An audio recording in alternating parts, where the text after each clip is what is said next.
berkaitan dengan kontrak putus. Jadi terma anda yang telah pun bekerja adalah berdasarkan kepada keputusan, bukan keputusan akhir. Jadi itu berbalik kepada majikan masing-masing. Maksud saya, saya berpengalaman di mana pernah graduan UTM ini dia tak habis PSM. PSM, projek sarjana muda yang akhir tu. Sebab dia majikan kata tak apa, dia akan offer full time job. Pernah berlaku. Tapi having said that, pelajar yang sama pada waktu itu dia kata tak apalah Prof, saya tak ambilkan PSM, saya bekerja. Hampir 6 tahun selepas itu, pelajar yang sama berhubung balik dengan saya. Dia kata, Prof, boleh tak saya nak habiskan balik PSM saya untuk habiskan ijazah? Prof jawapannya tidak. Jadi dia dua benda yang berbeza. Saya nak beri penekanan di sini. Satu, acceptance of the industry based on your knowledge and competency. Itu satu perkara. Okay. But the requirement by the university for you to graduate, that is another issue lah. Maksudnya pihak universiti membuat satu ketetapan. Dan di UTM ni dia bukan keputusan satu orang. Tuan-tuan jangan kata ONC nak macam tu, tidak. Keputusan ni telah dibuat oleh satu badan secara beramai-ramai. So the wisdom is not a single person. Okay. Dan dia bukan didiktit oleh pengurusi Senat iaitu NC, tidak. Okay. Dia dibincang, dia deliberate, kadang-kadang ada Senat sampai bergaduh-gaduh. Okay. Untuk mencapai satu bentuk keputusan. Dan kalau tak boleh mencapai satu bentuk persetujuan bersama, akhirnya kita akan, bila sebagai sebuah negara yang mengamalkan demokrasi, kita akan buat undian. Okay. Dan kalau undiannya memihak kepada satu keputusan, maka itulah keputusannya. Dan pihak yang tidak bersetuju akan merekodkan bahawa mereka tidak bersetuju dengan keputusan itu. Okay. Jadi maksud saya di sini adalah balik kepada putus kontrak tadi, saudara yang telah pun bekerja dengan keputusan ada itu based on your job performance, so you need to negotiate with your employer, okay, until you qualify for your MUET, okay, for you to secure the position if they think you are good. Jadi ini memang satu bentuk paradoks lah yang saya katakan tadi kan. Kita nak dapat ijazah, nak dapat kerja, tapi dah dapat kerja tak dapat ijazah. Okay, so it is a paradox.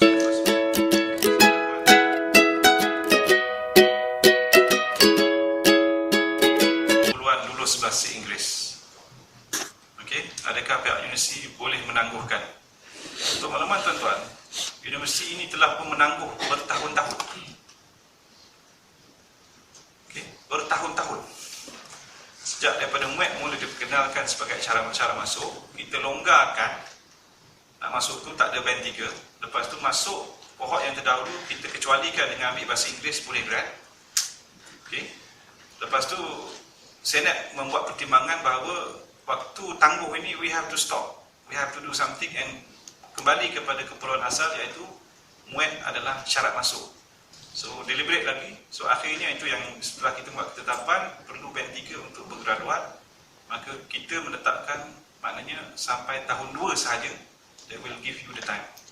Okay, tapi untuk kohort tuan-tuan, okay, penekanan yang diberi pihak universiti ini lebih pada tahun 1 dan tahun 2, somehow the batch.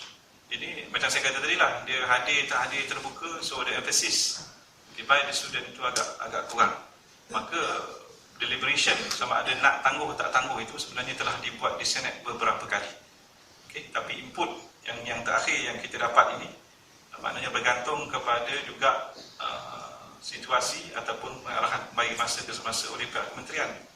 Okay, sehingga kini tidak ada letting down dari segi keperluan kementerian. Maka pihak universiti sebagai universiti awam kena melakukan sesuatu yang selari dengan apa yang telah diumumkan oleh Perdana Menteri dalam ucapan bajet tahun lepas. Jadi itu nak kata delay itu sebenarnya universiti dah delay banyak batch dah telah delay. Jadi banyak at one time the university has to decide what is done.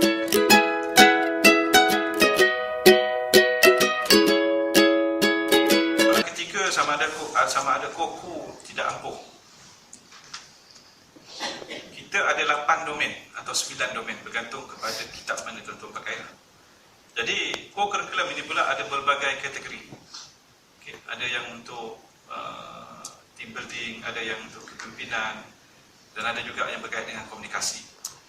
Upayaan untuk berkomunikasi ini adalah satu kemahiran khusus. Okay? Dan dia berbeza juga, contohnya tuan-tuan ada mengikuti kursus-kursus bahasa Inggeris, silibus universiti sendiri.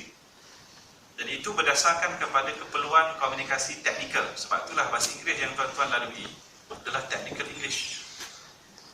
Okay? Dan di UTM, pengalaman saya juga menemuduga pelajar lepasan UTM untuk masuk dalam skim sama ada tutor ataupun sebagai fellow ataupun pensyarah. Okay? Sebagian besar daripada anda tidak ada masalah English technical. Okay?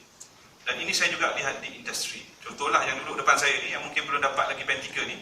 If I ask you to explain the technical terms, the project that you have planned, I'm sure you can explain. Because training tuan-tuan adalah berdasarkan technical English tadi. Tapi MUET, dia punya penekanan bukan yang itu. Sebab itulah tuan-tuan masih gagal MUET. Walaupun technically, in terms of technical English, you can communicate. I'm very sure. Saya tak ada doubt di situ. Sebab saya dah tengok pengalaman saya banyak kali. Okay? So the only problem you will face adalah contoh, ini ada angguk-angguk ni lah. Bila saya explain, could you describe perhaps what the situation that we are now facing with regard to the haze outside? What are the probable causes? Bila saya tanya soalan macam tu, dia mula ngangguk. Ini based on my own personal experience interviewing some of our own graduate. Okay, and not only our graduate, sometimes kita juga dapat permohonan daripada pasal UTHM, universiti teknikal yang lain. So kalau tuan-tuan kata, adakah koko kita apa tak apa? No, penekanannya perkara yang berbeza. Sebab itulah saya katakan tadi dalam TPMPT yang baru ini, pihak kementerian nak pastikan semua 8 ataupun 9 domain ni semua ada kayu ukur. Jadi pelajar sendiri tahu, okay, saya punya team building ataupun saya punya pimpinan belum cukup baik. Saya punya penguasaan bahasa belum cukup baik. Okay, jadi itu yang akan dibuat. Tapi berbalik kepada core curriculum tadi, sebenarnya setiap core curriculum itu telah pun membangunkan dalam aspek tertentu untuk sesedari. Mana bukanlah dia meaningless, tapi dia ada maksud tertentu dan ada pencapaian tertentu. Maksudnya apa? Kalau tuan-tuan masuk kelab pelajar, masuk dalam sukan, dan aktiviti core curriculum dalam sukses, okay, akan menyumbang kepada bentuk pembangunan kepribadian masing-masing. Tapi dalam pencapaian khusus bahasa Inggeris seperti yang ditetapkan oleh MUET, mungkin tidak. Itu yang saya nak nyatakan.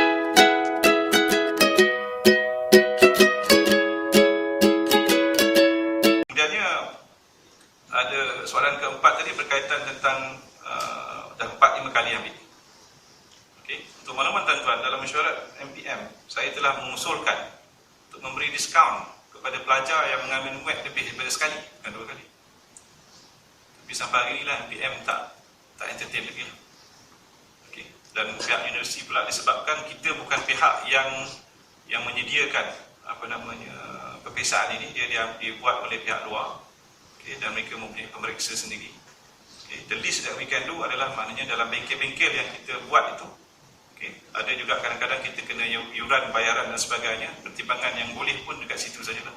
Tapi ini juga melibatkan sumber dalaman, sebab tuan-tuan kena ingat, pensyarah-pensyarah yang mengajar tuan-tuan ini adalah dia mengajar di luar beban asal. Jadi dia adalah extra cost kepada pihak universiti. Itu sajalah yang menjadi kenangan. Tapi bagi kes pelajar yang betul-betul bermasalah keuangan, kita ada mekanisme tertentu lah untuk membantu. Kalau betul orang susah, memang masuk dalam asnaf fakir miskin, tak ada masalah, datang jumpa dengan Cik Din. Kita ada tabung wakaf, kita ada tabung zakat yang boleh bantu. Kalau betul-betul tak ada duit lah. Tapi janganlah boleh top up, boleh beli iPhone 6 Plus dah baru keluar kan, 6S baru keluar boleh beli, tapi MUET tak boleh bayar. Cakap juga saya anak yatim. So this is how you prioritize. Okay, I'm not trying to be sarcastic, but that's how it is in real life lah. Okay, so kalau betul ada masalah, come forward. Universiti dengan sumber yang kita ada, kita akan cuba bantu. Genuine. Kita ada kes pelajar tuan-tuan yang tak boleh meneruskan pengajian. Ini kes nak kata sedih-sedih, kelakar pun kelakar. Dia dah tak ada duit nak makan. Jadi apa dia buat? Dia masuk dalam bank simpanan nasional BSN ICRO pada petang hari Jumaat. Bapa dia seorang polis. Dia kata takkan aku nak rompak bank, tapi dia tak tahu mana nak pergi. Dia masuk dalam BSN. Bila bank tu tutup, dia tak keluar, dia masuk dalam bilik cleaner. Ini cerita betul ni, saya bukan reka-reka. Right?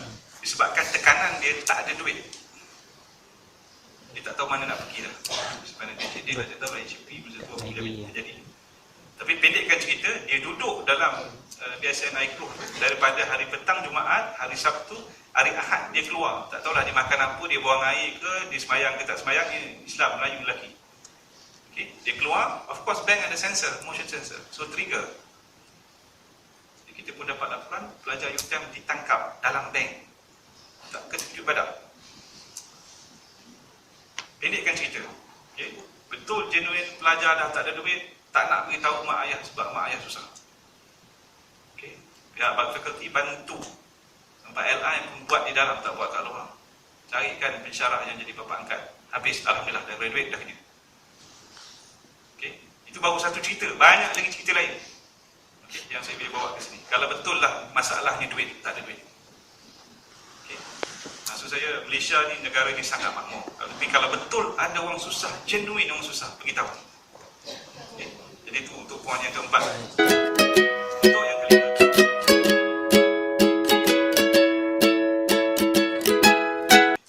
dia pandai dalam akademik tapi komunikasi bahasa dia lemah.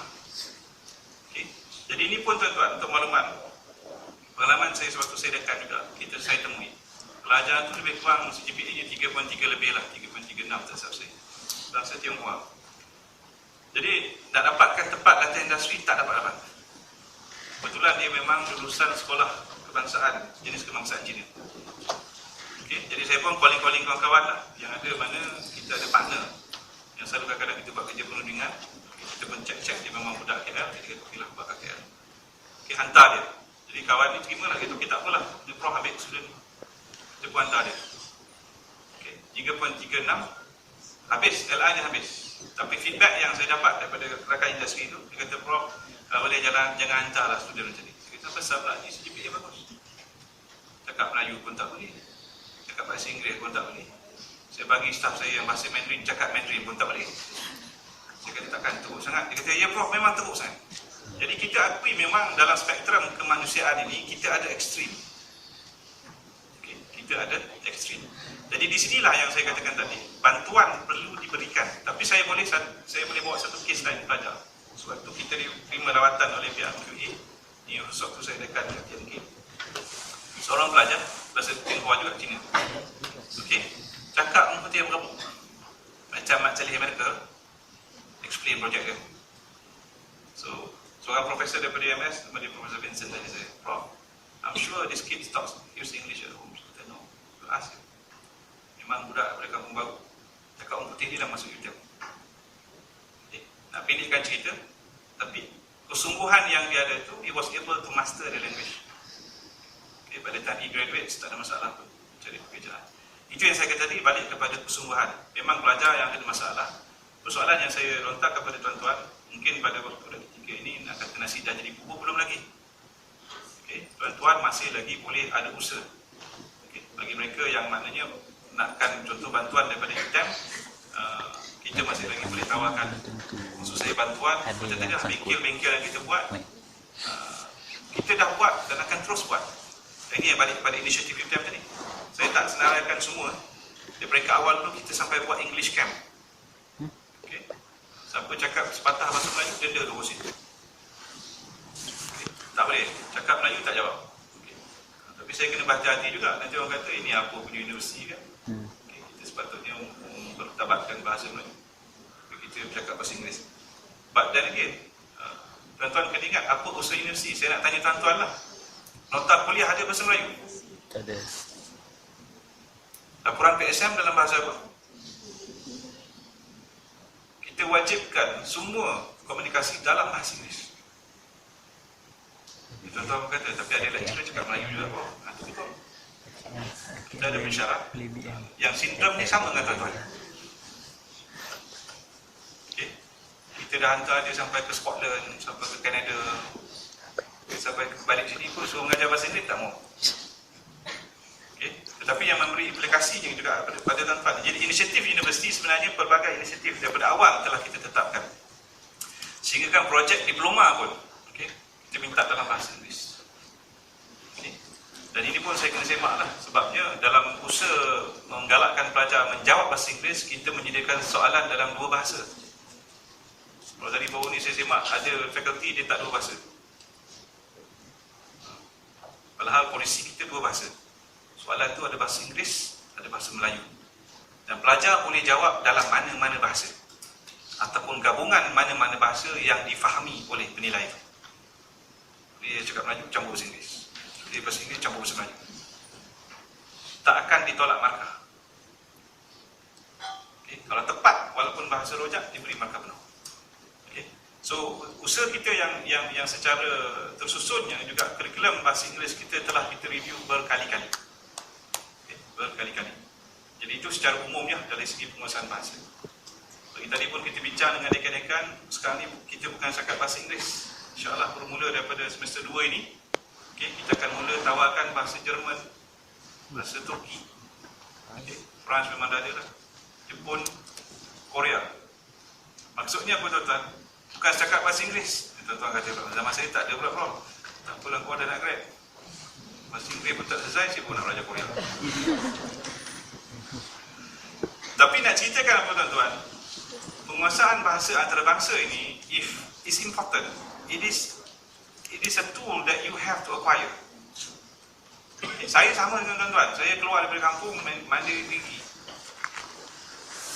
Bukan saya ni orang perempuan kan, tak.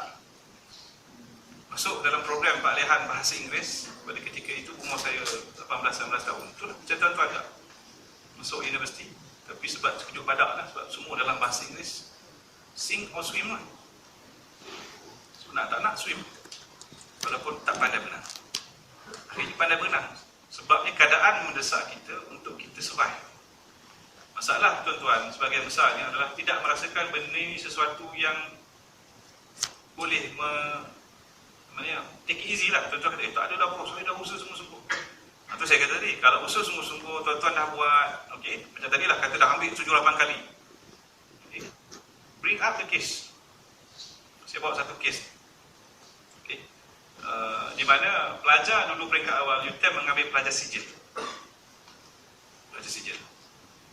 Okay, saya ingat lagi waktu itu saya ada 2 orang pelajar, seorang pelajar bangsa India, seorang lagi pelajar bangsa Cina yang lulusan sijil poli. Dia dah masuk pertengahan semester dah, kita bawa kesan dia tak kredit bahasa Malaysia. Patutnya dia tak boleh masuk, tapi dia dah masuk. Nah, apa kata kita berhentikan dia? Boleh? Lebih daripada bersih keluar kan, merah, kuning, hijau semua demonstrasi kan, dan masuk universiti berhentikan pula kan. Jadi pihak universiti mengambil keputusan untuk tak berhentikan dan membenarkan pelajar dengan memberi nasihat, okey, awak ambil paper. Sekarang SPM terbuka jualan paper. Saya pendekkan cerita. Dua-dua pelajar ni sampai grad tak dapat kredit. Okey. Pendekkan lagi cerita, sampai maksimum ni dah habis tak grad lagi, kerja. Seorang kerja Singapura. Tapi yang pelik pula, yang kerja Singapura tu pula ambil jualan paper lulus pula. Ada seorang yang kerja di Malaysia sampai sudah ambil tak lulus. Okay. Jadi kita tengok kesungguhan dia. Tiap tahun daripada dia masuk UTM, dia ambil. Tunjuk, dia kata saya dah tuition dah ni. Ambil tiap-tiap tahun. Okay. Bawa satu kertas senet. Satu kes lah tapi. Okay. Saya nak kata lepas. Itu tadi balik kepada kesungguhan. Kalau semualah dalam bilik ni, tunjukkan saya, tuan-tuan ada kesungguhan yang sama lah macam belajar yang tadi. Kita bawa lah kes satu orang. Tapi kalau tengok baru ambil UMED 2 kali, 3 kali, baru tahun akhir nak daftar, macam mana nak tolong? Ini tadi balik pada kesungguhan. Dan Senet ataupun Senet sebagai satu majlis adalah majlis yang terdiri daripada ahli-ahli akademik yang kita juga ada budi bicara. Ada prinsip tertentu yang kita pegang, tetapi ada juga elemen budi bicara. Okay. Jadi itu yang balik kepada inisiatif universiti tadi. Sebenarnya berbagai inisiatif dan saya jawab sekali lah dengan blueprint untuk muat band 4 tadi. Itu yang tuan-tuan lihat berbagai program yang telah kita susun, okay, pada setiap waktu. Dan Dr. Zawiyah sebagai dekan PPI pun ada beberapa program saya difahamkan pagi tadi, ada 7 program akan disusun. Okay. Kata master blueprint ke apa itulah. pelbagai cara telah kita usahakan untuk kita gunakan perkara ini. Okey. Jadi kalau ada tambahan daripada Dr. Manor penjelasan tadi. Saya tahu jawapan saya ini tak memuaskan hati, tetapi itulah